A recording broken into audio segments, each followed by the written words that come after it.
حسن غمزے کی کشاکش سے چھٹا میرے بعد، حسن غمزے کی کشاکش سے چھٹا میرے بعد، بار آرام سے ہیں اہل جفا میرے بعد۔ السلام علیکم ناظرین، تو آج ایک بالکل نئی غزل لے کر آپ کی خدمت میں حاضر ہو رہا ہوں، اور غزل بھی ایسی کہ غالب کی چند یوں سمجھے کہ نمائندہ غزلوں میں سے ہے۔ ایک ایسی غزل کہ جس کی زمین میں غالب سے پہلے بھی اور غالب کے بعد بھی بہت احباب نے یوں سمجھیں کہ زور مارا یا طبع آزمائی کی۔ بہت خوبصورت غزل ہے، اور بلا تاخیر اس کی توضیح و تشریح کی طرف بڑھتا ہوں۔ سب سے پہلے مسئلہ آپ کی خدمت میں عرض ہے کہ حسن غمزے کی کشاکش سے چھٹا میرے بعد، بار آرام سے ہیں اہل جفا میرے بعد۔ تو پہلے اس کے اندر موجود الفاظ کا اجازہ لے لیتے ہیں۔ حسن غمزہ، جیسے میں نے پہلے بھی عرض کیا تھا کہ غمزہ ادا کو کہتے ہیں، حسین لوگوں کے جوہر حسن کو کہتے ہیں۔ خاص طور پر ایسی ادا یا یوں سمجھیں کہ حسن کا اس طرح سے اظہار کہ اس شاخ کے دل پر جو ہے وہ بجلی بن کر گرے، اور کوئی بھی اہل دل جو ہے اپنے دل دینے پر مجبور ہو جائے، تو اس ادا کو غمزہ کہا جاتا ہے۔ اس کے بعد کشاکش، کھینچا تانی۔ دوسرا مصرع، بارے آرام سے ہیں اہل جفا میرے بعد۔ اس میں یہ لفظ بارے جو ہے، اس کے بارے میں تھوڑی سی تفصیل جاننا ضروری ہے کہ یہ قدیم استعمال ہے۔ آج کے دور میں لفظ بارے جو ہے، اس کا استعمال ان معنی میں تقریباً مفقود ہو چکا ہے۔ آج کے دور میں بارے کا لفظ جو ہے وہ کسی سے متعلق کے حوالے سے مستعمل ہوتا ہے، جیسے میں آپ کے بارے میں نہیں جانتا، آپ میرے بارے میں کیا جانتے ہیں، تو اس طرح سے مستعمل ہوتا ہے۔ لیکن اگر ہم قدیم اور کلاسک ادب میں دیکھیں تو بارے کا لفظ جو ہے وہ بالآخر کے معنی میں مستعمل ہوتا ہے، بالآخر۔ تو یہاں بھی یہ لفظ جو ہے وہ بالآخر کے معنی میں ہے۔ غالب ہی کا ایک شعر ہے کہ باد یک عمر ورا بار تو دیتا بارے، کاش رضواں ہی در یار کا در باں ہوتا۔ تو یہاں بھی دیکھیں کہ بعد یک عمر ورا کہتے ہیں تقویٰ کو، زہد کو، نیکی پر مبنی زندگی کو، اور کہتے ہیں کہ بعد یک عمر ورا، یعنی تقویٰ و پرہیزگاری کی ایک عمر کے بعد، بار تو دیتا، یعنی میری باری تو آتی، مجھے اپنے در پر وہ بار تو دیتا۔ تو بارے کا لفظ جیسے آپ دیکھ رہے ہیں یہاں کے بالآخر کے معنی میں ہے کہ بعد یک عمر ورا بار تو دیتا بارے، کہ بالآخر وہ ایک عمر کے بعد، یعنی تقویٰ و طہارت پر مبنی عمر کے بعد، بالآخر مجھے جنت میں جانے کی بار تو دیتا، کاش رضواں ہی در یار کا در باں ہوتا۔ تو کہنا یہ چاہتا ہوں کہ اس مصرعے میں بھی اسی طرح سے یہ لفظ بارے جو ہے وہ بالآخر کے معنی میں ہے۔ تو بارے کے حوالے سے مقرر عرض کر دیتا ہوں کہ ایک آج کا استعمال ہے، یہ سے متعلق کے معنی میں ہے کہ میں آپ کے بارے میں نہیں جانتا، وہ میرے بارے میں کیا جانتا ہے، جبکہ قدیم استعمال بالآخر ان معنی میں بھی ہے۔ تو اس مصرعے میں بھی اسی طرح سے بارے جو ہے وہ بالآخر کے معنی میں ہے۔ باقی اہل جفا، اہل ستم، اہل حسن، ان کو اہل جفا کہا جاتا ہے۔ اب اس کی تشریح دیکھ لیتے ہیں۔ اور اب کہتا ہے کہ حسن غمزے کی کشاکش سے چھٹا میرے بعد۔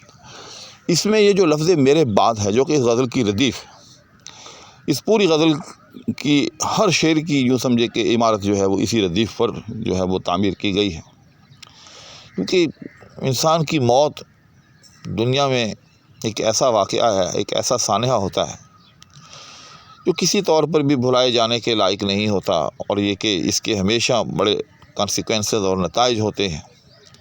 اور اسی لیے دنیا میں حالانکہ یہ ایک ایسا عمل ہے کہ بغیر کسی ویریشن کے یہ ہر انسان کے ساتھ دہرایا جاتا ہے، لیکن اس کے باوجود کبھی ایسا نہیں ہوا انسانی تاریخ میں کہ کسی کی موت کو ایک ریپیٹڈ انسیڈنٹ سمجھ کر، ریپیٹڈ ایونٹ سمجھ کر اس کو جو ہے جو سمجھیں کہ نگلیکٹ کر دیا گیا ہو، بلکہ ہمیشہ تاریخ انسانی میں کسی کی بھی موت واقع ہو، ہمیشہ اس کی طرف توجہ دی جاتی ہے اور اس کا غم جو ہے یوں سمجھے کہ بانٹا جاتا ہے۔ کہنا یہ چاہتا ہوں کہ موت ایک ایسی چیز ہے کہ جس کے بڑے کانسیکوینسز ہوتے ہیں ہمیشہ۔ تو غالب نے چونکہ یہ غزل ہی جو ہے وہ میرے بعد اپنی اس کائنات سے، اس دنیا سے روانگی پر جو ہے وہ یوں سمجھیں کہ باندھی ہے، اس کی ردیف ہی، تو ہر شعر کے اندر ایک بڑی ہی یوں سمجھیں کہ گہرائی ہے، گہرائی ہے، دل پہ چوٹ لگتی ہے ہر شعر کو پڑھ کر۔ وہ کہتا ہے کہ حسن غمزے کی کشاکش سے چھٹا میرے بعد، کہ جب تک میں زندہ تھا حسن جو ہے وہ غمزے کی کشاکش میں مبتلا رہتا تھا۔ غمزے کی کشاکش کا کیا مطلب؟ یعنی حسین لوگ جو ہیں وہ آپس میں مسابقت، آپس میں مقابلہ کرتے تھے اپنی ادائیں دکھانے میں، بننے سنورنے میں میرے سامنے، کہ ہر حسین کی یہ کوشش ہوتی تھی کہ غالب جو ہے وہ میری طرف متوجہ ہو، غالب جو ہے وہ میری زلف کا اسیر ہو۔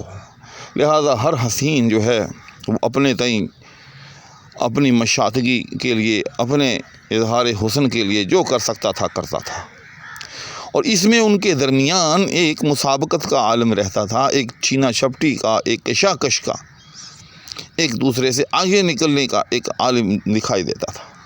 لیکن اب کیا ہوا؟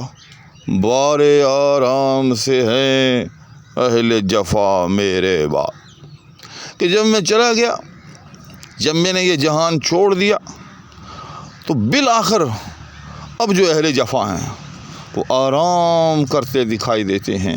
اب ان کے درمیان وہ حسن کی ادائیں، وہ غمزے کی کشاکش کا عالم وہ دکھائی نہیں دیتا، کیونکہ جیسے مارکیٹ کے اندر سے گاہک غائب ہو جائے تو صاحب دکان کو دکان لگانے، بنانے، سجانے کی کیا ضرورت ہے؟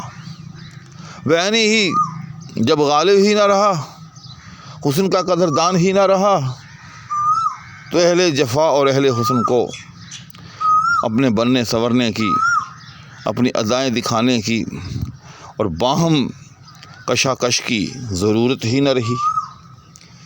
تو اس لیے غالب نے عالم برزخ سے اپنی عدم موجودگی پر منتج ہونے والے ایک نتیجے کا اظہار اس مطلع میں کیا۔ تو ناظرین، میں ٹو دا پوائنٹ چلوں گا۔ ایک ہی نشست میں دل تو چاہتا ہے کہ پوری غزل کروں، لیکن جیسے میں نے عرض کیا، پہلے بھی میں نے عرض کیا، اب دوبارہ مقرر عرض کر دیتا ہوں کہ اگر ایک ہی غزل میں تمام اشعار کو ڈال دیا جائے تو پھر اگر کوئی صاحب پرٹیکولرلی اسپیسیفک کسی شعر کو دیکھنا چاہے تو اس کو اس کی تلاش میں دقت پیش آتی ہے، اس کو پوری ویڈیو جو ہے وہ نیویگیٹ کرنی پڑے گی، اور پھر اس پوری ویڈیو میں سے اس شعر تک اس کو پہنچنا پڑے گا۔ جبکہ اس کے برعکس اگر ہر غزل کا ایک شعر جو ہے وہ لیا جائے اور اس کی توضیح کر دی جائے تو اس تک پہنچنا بالکل پھر آسان ہوگا۔ کیوں؟ آپ اگر اس کو یوٹیوب کی سرچ بار میں لکھیں گے تو فوراً وہ شعر سامنے آ جائے گا۔ اس کے علاوہ اگر آپ میرے چینل کو دیکھیں گے تو اس میں تھمب نیل پر لکھا ہوا وہ شعر آپ کو دکھائی دے گا، تو جب تھمب نیل پر لکھا ہوا دکھائی دے گا تو آپ اس کو کلک کر کے اس تک پہنچ سکیں گے۔ تو اس لیے احباب کی سہولت کے لیے میں ایک غزل کو ایک نشست میں کرنے کی بجائے اس کو شعر وار جو ہے وہ کرتا ہوں، تاکہ جس صاحب کو جس شعر کی ضرورت ہو، جس کی تشریح مطلوب ہو، اس تک وہ بآسانی پہنچ سکے۔ تو ناظرین، آج مطلع سے اس غزل کا آغاز ہوا۔ انشاءاللہ اگلی نشست میں اس کا اگلا شعر لے کر آپ کی خدمت میں حاضری ہوگی۔ اس وقت تک فقیر کو اجازت دیجیے۔ اللہ حافظ۔